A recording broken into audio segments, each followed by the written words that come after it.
ഞാൻ വിശക്കുന്ന കേട്ടോ. അപ്പം ഫുഡ് ഇവിടെ ഉണ്ടെങ്കിൽ തരുമോന്ന് അറിയാനാ വന്നേ.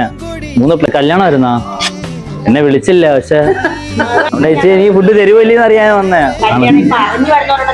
അതാ ഞാൻ കല്യാണം അറിഞ്ഞു വന്നേ. ഇത് ചിക്കനാ ബീഫാ ചേച്ചി? മട്ടനാണല്ലേ? നീ എന്ത് ചെയ്യണം? അതാ ഇനി ക്യാമറയിലോട്ട് വെച്ചിരിച്ചേ. നീ ക്യാമറയിലോട്ട് നമുക്ക് വിശന്നപ്പോഴേ ഫുഡ് തരുമല്ലേന്ന് അറിയാൻ വേണ്ടി വന്നതാ. തിന്നു തുടങ്ങിയ ആണല്ലേ? ചേച്ചിക്ക് ഒരു ഹായ് പറഞ്ഞു. ഇത്രയും എനിക്ക് പാവം ചേച്ചി ഈ ഫുഡ് തന്നു കേട്ടോ. ആ ഒരു മനസ്സുണ്ടല്ലോ, ആ ഒരു ചിരി, കള്ളിയുടെ ചിരി ഉണ്ടല്ലോ, കള്ളിയുടെ ചിരിയാണ് അടിപൊളി. ആ ചിരി ഒന്ന് തിരിച്ചേ.